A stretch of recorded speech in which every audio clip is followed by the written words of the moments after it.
In the blue corner to my left, wearing the black trunks, gold trim, with a professional record of 28 victories, 8 defeats, 1 draw. He has 24 wins by way of knockout. Email boxes out of Boston, Massachusetts. Here is Drake, the Nightmare Thadzi.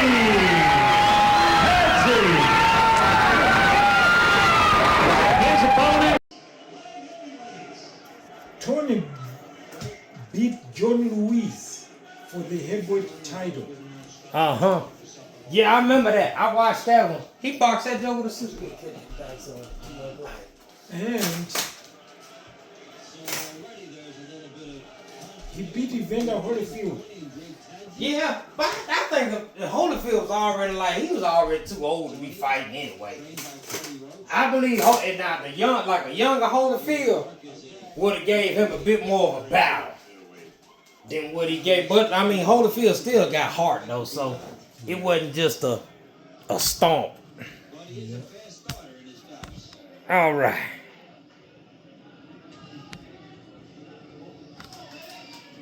See, just first shoot Drake, we messed around to go viral, Drake, and then we had to quit PPG and shoot, we just do interviews all the time. Okay. So, all right, we got the camera on you.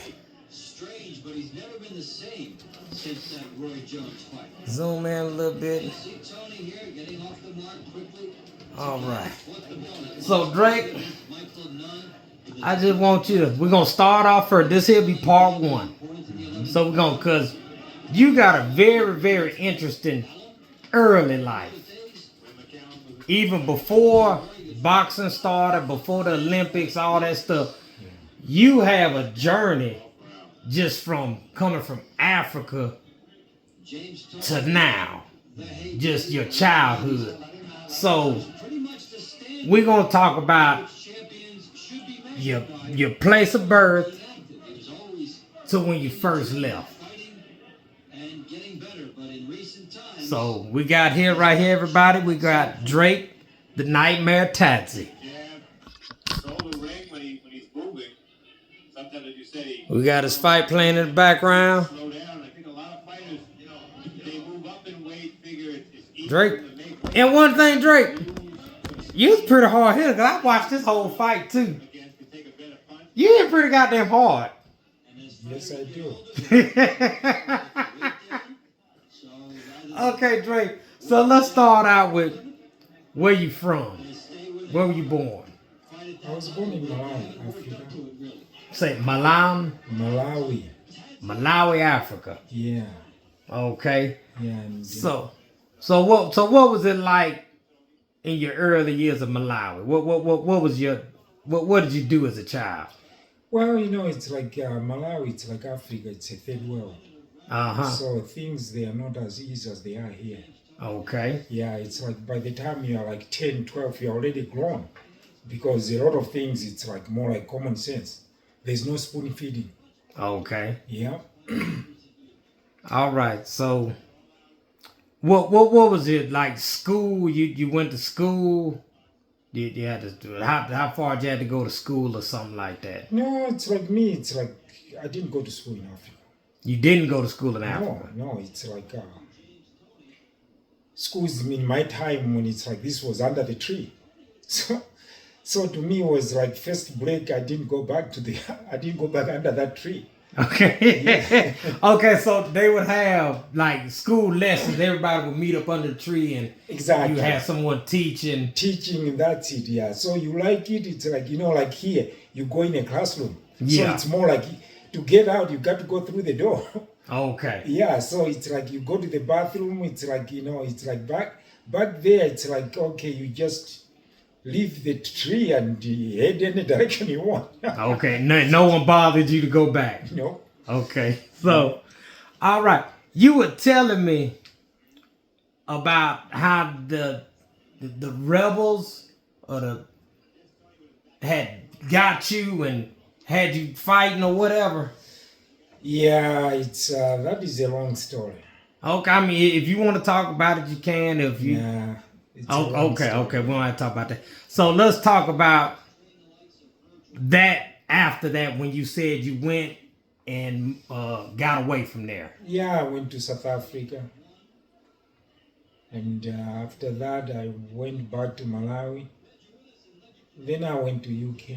Then you went to UK. Okay, so And then, when did you start boxing? I started boxing when I was like about 16 years old. About 16. Yeah. And by that time, you were in UK? Now I went back to Africa. Okay. Yeah, so yeah, I boxed, represented my country in Zone 6. Zone 6. Yeah, in Africa. Then qualified for the Olympics. Went to Los Angeles. That's where the 84 Olympics were. Okay. So, what made you want to box? Is it just something you liked, or just something? Or was it just like, look, I could probably make some money doing this? Well, it's like that. When I was in Africa, I met an American guy by the name of Jeremiah Parson. He was working for USAID. And he asked me what I was doing. I said, nothing.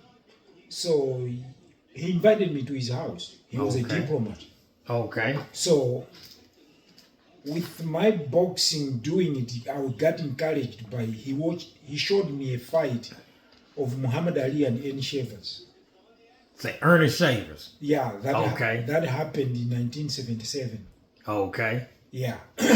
So then I kind of get motivated. So he really helped me because he got me working at USAID. He got me a job. Okay. He was a management officer. So I got to work at the USAID as a driver. That's how things worked. Okay. And from there, I went to the Olympics. Now, when you started boxing, like I say, was it something that you were passionate about, or you just kind of just like, look, I'm not doing anything else, let me box? Well, it's like there wasn't anything like that in Africa. It was like, it wasn't full-time boxing. It was like part-time. So it was either you have to work, and being an amateur, you couldn't get a living out of that, make a living out of it. Okay. So so you didn't have very many amateur fights? No, but but when I watched the movie, the tape between Muhammad Ali and N. Shavers, that got me motivated. And something, I knew that was the key for me to get out of Africa. Okay. So I started training seriously. And then winning amateur fights. And then boxing in my country, it was getting big. Okay. Yeah, so we used to go like neighboring countries, box like Zambia.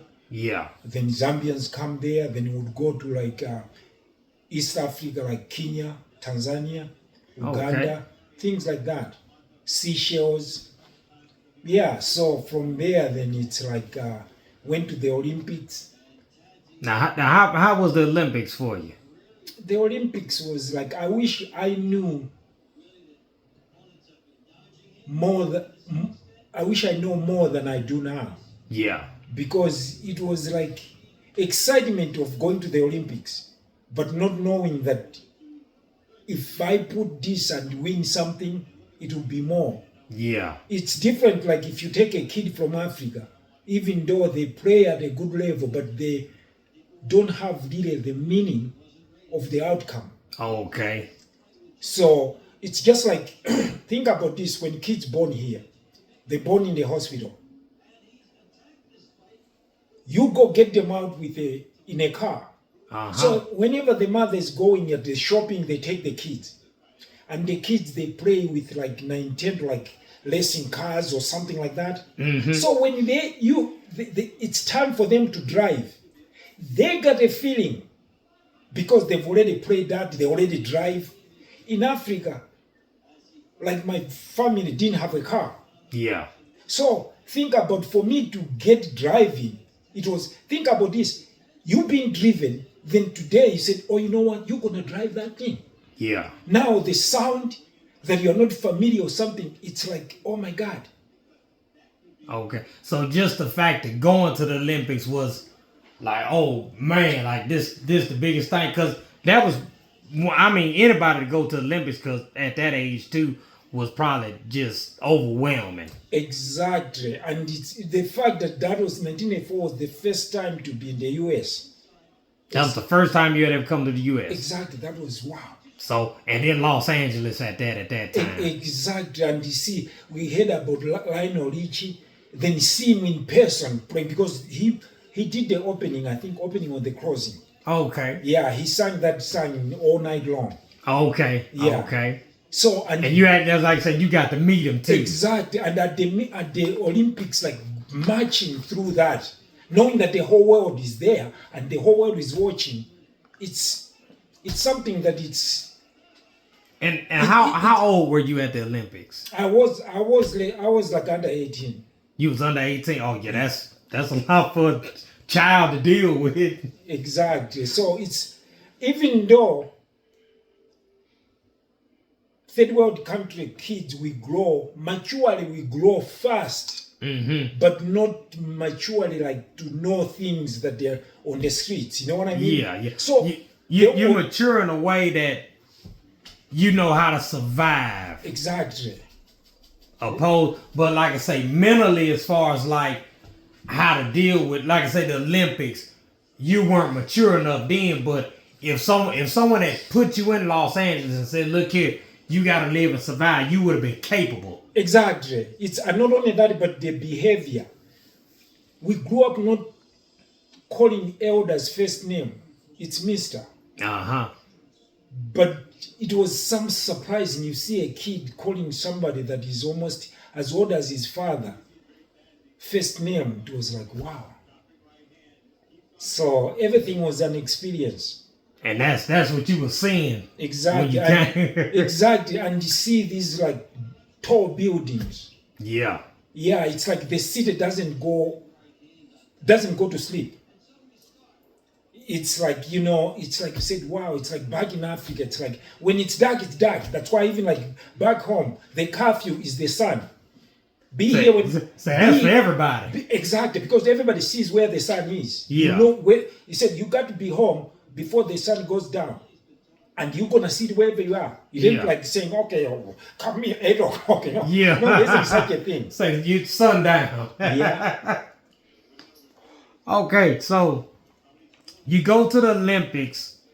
Did you got a bronze medal? Do you get a medal or? No, it's like, you know, I got a participating medal because I won my first fight. I lost my second, and that was it. Yeah. Okay. Yeah. So after the Olympics, do you go pro after the Olympics, or do you fight a few more amateur fights? It's like, you know what? It's like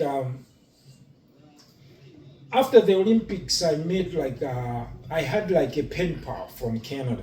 Okay. So I remember pen pals. Yeah, then we corresponded for a few times. So I left Africa. I went to Canada. You went to Canada. Okay. Yeah. Now, you're still training. You're still in the boxing. What boxing club do you go to when you go to Canada? Is that the first thing that you found, or was it kind of like in the back of your mind, like once I get a place to stay, I get settled, get a job, then I worry about boxing? Or was boxing? No, the thing is, wasn't like working or something, but the pen pal was more like helping me. Oh, okay. He knew what boxing was in Africa. Oh, okay. But I wasn't getting anywhere. I wouldn't get anywhere. But so he said, you know what? You can come stay with me. Then we take it from there. Oh, okay. Because they had clubs better. You know what I mean? Yes, yes. Yeah, so that's how when I went there, I lived with them. I wasn't working. I just lived with them. Then go to the gym. Okay. Yeah. Now, what gym did you go to in Canada? I can't remember the gym. Can't remember. It's a long time ago. Yeah, it was a long time ago. Plus, it was like, I think the owner was Albert Napa. The building, I think the city owned the building. Okay. But Albert Napa was just, I think, the guy that he was training. Even though anybody would come there, train with his trainer, but he kind of like controlled the gym. Okay. Yeah. Okay. Now, was he your trainer when you No. were there? No. Who was your trainer? Or how did you go about finding a trainer? It was just something that you go there, like, because boxing, like, with my experience from Africa, I knew how to hit a bag. Okay. I knew how to hit a speeding bag. I knew how to jump a rope. Yeah. So it was more like I needed room for those. If you give me a chance, I didn't really need a trainer Okay. because I just wanted to train myself, my body, and to do what boxing was. But because of what I was doing, there was almost every day people were interested to show me the way. Okay. But I didn't really, I can say, as I remember. Like the guy he was a fighter before, but he wasn't like a trainer. He would just like, okay, what are you doing today? Yeah. Or this, he wasn't like a guy that would wear pads and say, show me how to do. He would just, okay, if you wanna throw a jab like this way, hitting the bag is this. Because I was already been to the Olympics. Yeah. Yeah, so I met a guy that he boxed Tony Petronelli. And the Petronellis in Brockton, they own a gym. Okay. So the guy was like, you know what? It seems like Canada. Moncton is a small, because I lived in Canada, Moncton. Canada Mountain. No, Moncton, Moncton. Canada. Okay. It was like a small place. Okay. So he said, you know what, since you like boxing so much, I can take you to Brockton in Massachusetts. I know Tony, his uncle, and his father, they own a gym. The Petronelli brothers, Okay. they handle Marvin Hagler. Okay. So I'll take them to you. So the guy took me to. Now, by that time, when you went to Massachusetts, were you already a professional boxer then? When I came to Canada, I was already a professional. Okay, so you already professional with a few fights under you. Exactly, a few fights. Then I used to fight in Canada. The guy that brought me to Canada, to Massachusetts, Yeah. he was more like my manager. Okay. So he would arrange fights for me in Canada. Okay. And when I won the Canadian title, I was living in Massachusetts. But him being my manager in Canada, he arranged that. Okay. Yeah. All right. So when you get to the gym in Massachusetts, were you kind of, because that's what Marvin Hagler trained. Mm-hmm. Now, were you a fan of Marvin Hagler?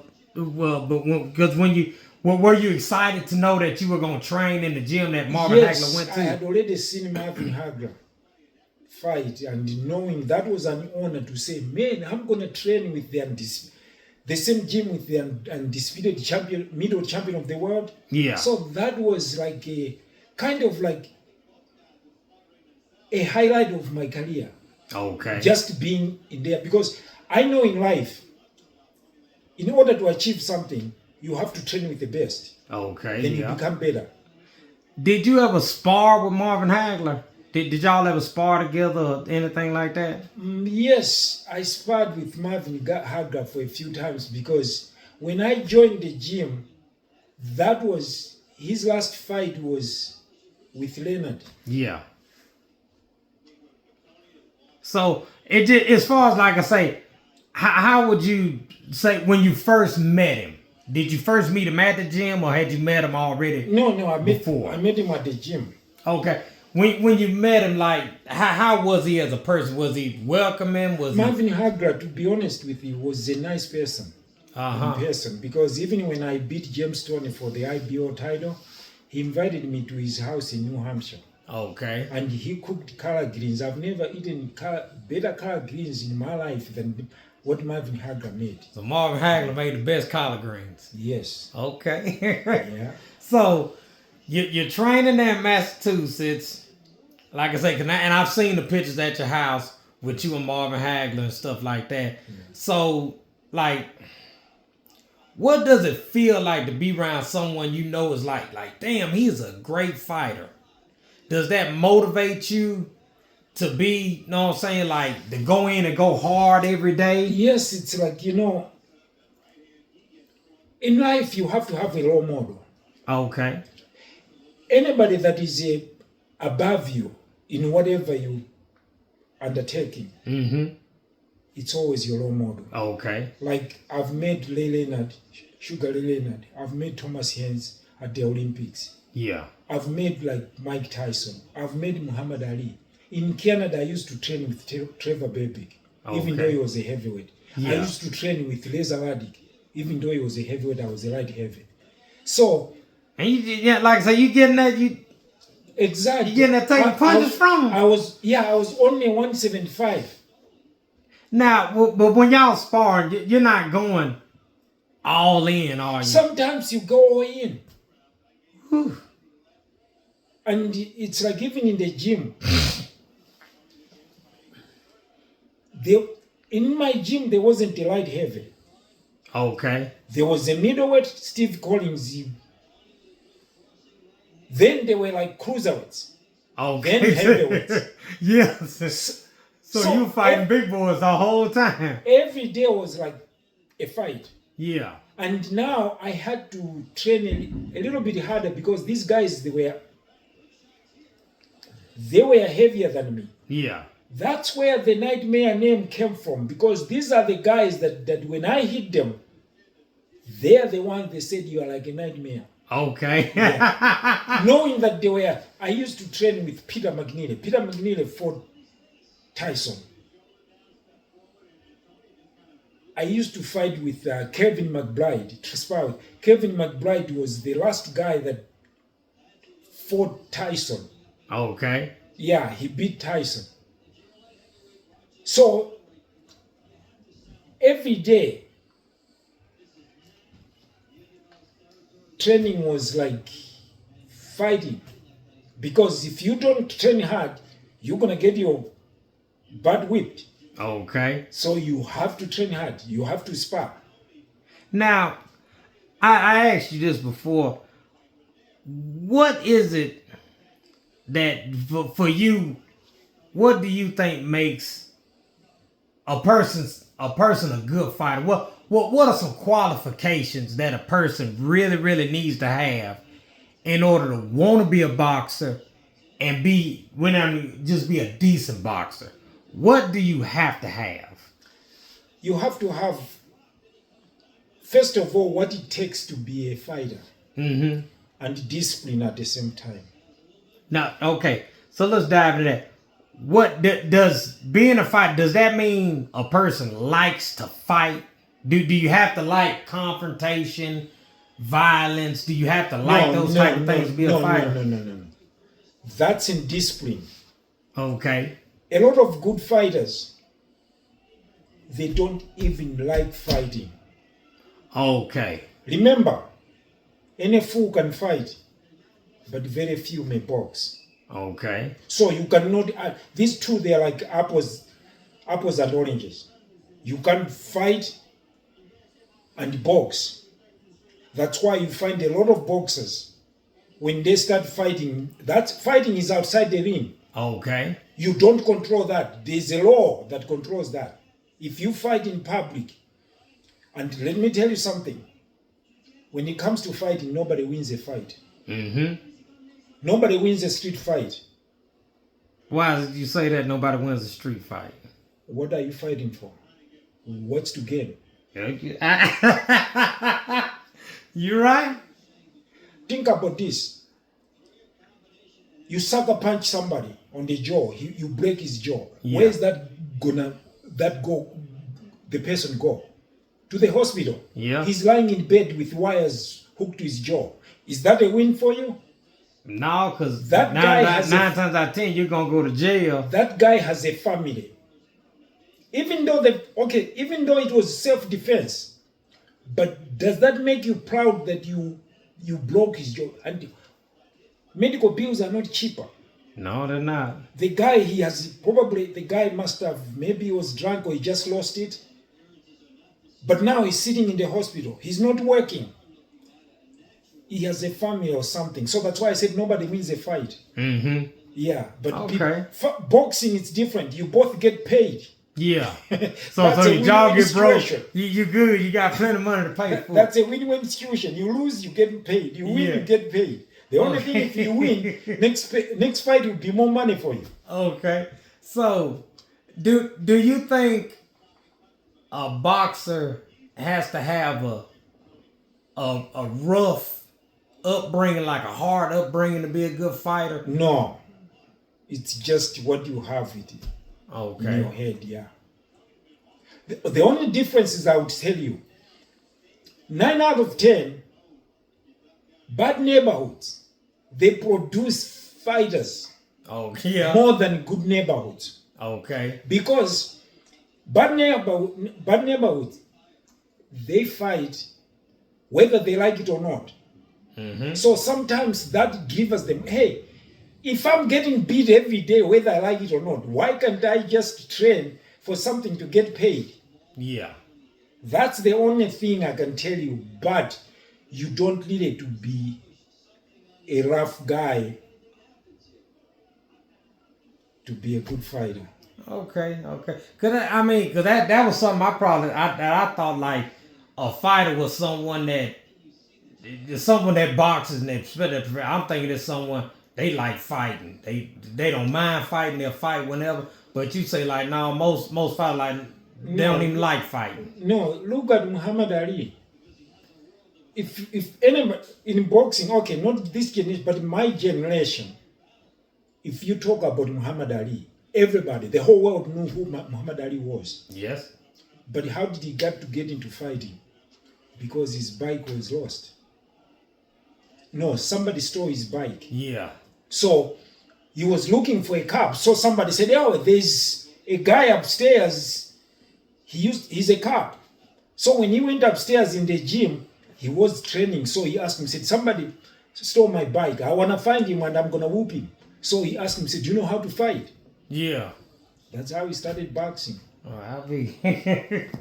Okay. And Muhammad Ali was the most humble person. Sometimes he would miss his plane just to sign autographs, to talk to people. So you can see there that you don't have to be rough. Yeah. Don't have to be rough, arrogant, rude, none of that stuff. Yeah. Think about Marvin Hagler. He left New Jersey, Newark, New Jersey, because the family couldn't take it. The neighborhood was too bad. Yeah. Took him to Brockton, Massachusetts, where I started boxing. Uh-huh. So you're in Massachusetts and you're training, and like I say, you win some titles. Like I said, I saw your belt and everything. The belts you had at the house. Yeah. Like, after you're winning titles, like what's it feel like? The fight in a championship fight. What is that feeling? Oh, it's a good feeling. It's anything else. You go to school. One day you got to graduate. Mm-hmm. But graduation is not just like they give it to you. You have to get exams. Once you did in the exams, you pass. You graduate. Okay. Same thing in boxing. When you win a championship, it's like, oh my God, Yeah. I'm on top of the ladder. And I remember you were telling me, you said that you will fight a fight and even a championship fight, and you will be working Yes. the next day. Cause like I said, cause y'all didn't get paid the way boxers get paid today. No. It's Like I said, it was good. It was good and decent money, but it wasn't. It wasn't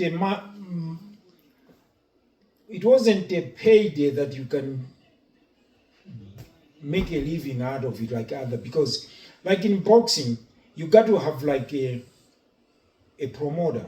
Mm-hmm. You have to have a sponsor. Once you have like people they sponsor you, people that they are promoters, they guide you.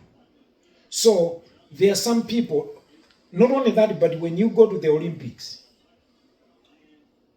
you win a medal, depending where you're coming from, Mm-hmm. then your career is set. Like some of us, we had to turn every rock to get on top. Okay.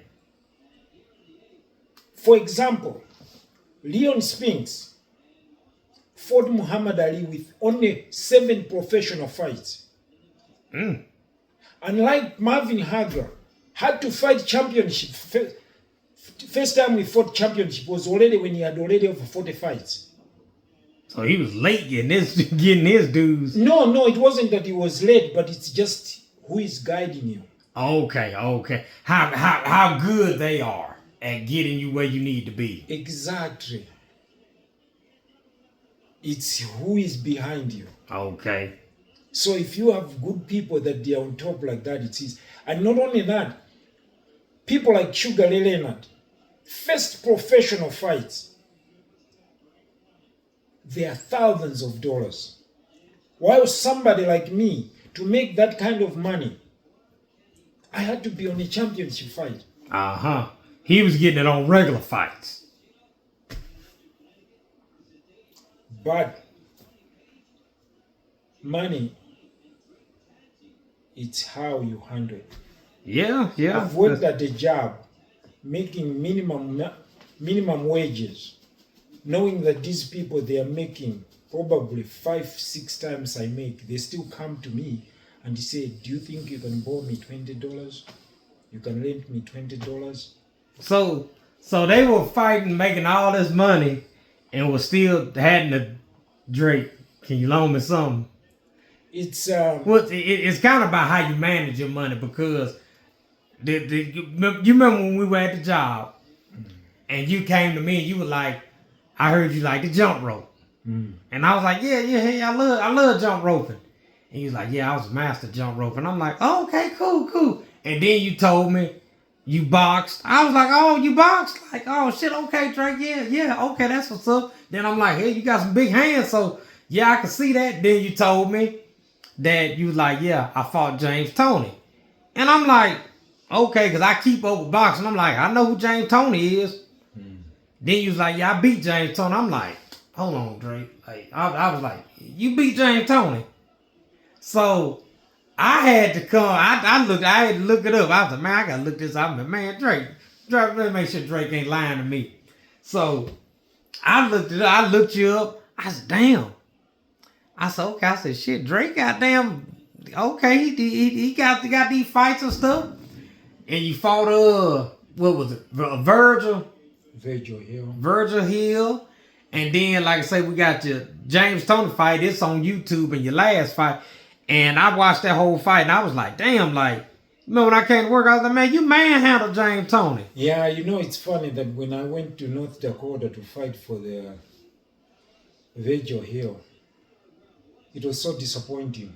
Where did you feel your training wasn't sufficient? No. What happened with that fight? I was late. The fight was cancelled 20 minutes before we got in the ring. I was already dressed up in the dressing room, sweating, ready to go. When the WBA official walked in there, and I knew the guy from Canada. So when he said, oh, Drake, the fight is cancelled, I thought he was just pulling my chops. And it's like, then I seen him walk to Goody, my trainer, talking to him. Then I seen the expression on his face. I'm like, what is it? He said, the fight. I said, how can it be like the guy is in the arena? Yeah. Yeah, it's already like this. It's like, well, it's like something. So what can you say? So the fight, the fight was canceled. The fight was canceled. That was when the fight was canceled. I said I was already dressed up, warming up. The last fight took place. The fight before the main event took place. Yeah. So that's why I said it was disappointing. So y'all didn't fight that night? No, we didn't fight that night. So y'all, how long was till when y'all fought? How long was in between? I don't know. Maybe it was like almost like, I think that was, I think that fight was, I think, is in January or February. Then the fight took place, I think, we fought in Wembley Stadium in UK in the summer.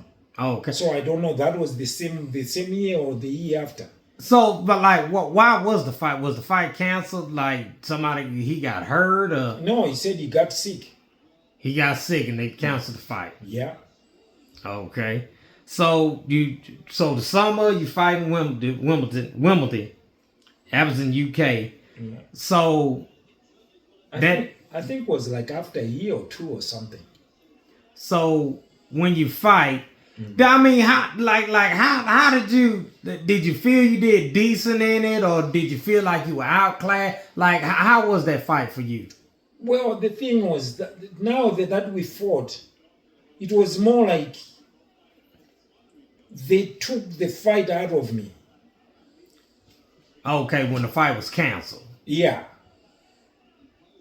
It's like because I didn't train or motivated the same way I was motivated For the first one. for the first time.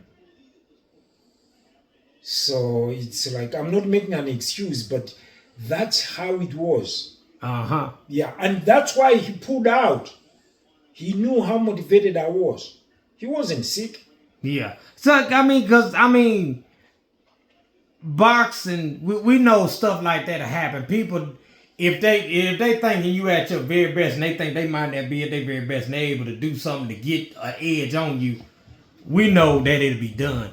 So, I mean, like, when you get in there and fight him, how good was he? He was a good fighter. There's nothing, I can't take it away from him. He was a WBA champion of the world. I think it was WBA IBF title, because it's like he lost the fight to Dariusz Michalczewski. Yeah, in Germany. But Virgil Hill was a good fighter. Yeah. So, and I asked you before, like, I asked you, when you fight, like I say, at the end of the fight, do you not feel the punches? Like, do the punches hurt?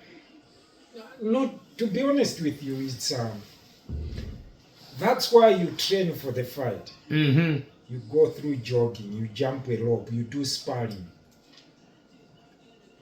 When you are in shape, the actual fight, you make it easier.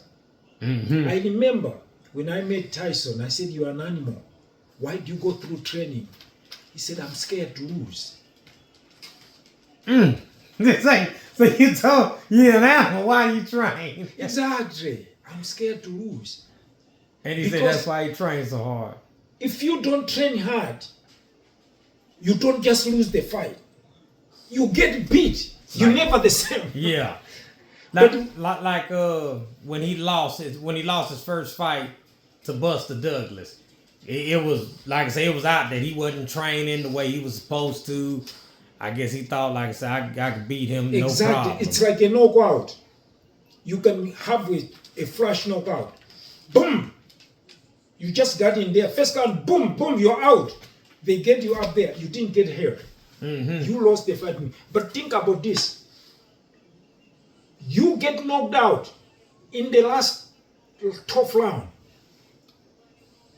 That's when you get the beating. Sometimes it's like you're okay, but you wake up in the morning, the peel is blood all over. Yeah. Coming from your nose, your mouth, your ears. Yeah. Because I mean, that's a hard way to make a living, like I say, to be a fighter, like I say, to go in there. Because it takes a special kind of person to be able to go in there and physically be able to do it anyway. Exactly. And like I say, that it takes a toll on you. Exactly. That's why it's like most of the time it's like I remember when I was young, I was playing soccer and the fight starts. Somebody, an outsider, stabbed me. They stabbed you? Stabbed me. Honest to God, I didn't even feel it. Stabbed you where? Stabbed me here. In your jaw? Yeah. What did he stab you with? A knife. In your jaw? I didn't feel it. Damn. because we are playing soccer, the blood was this and this.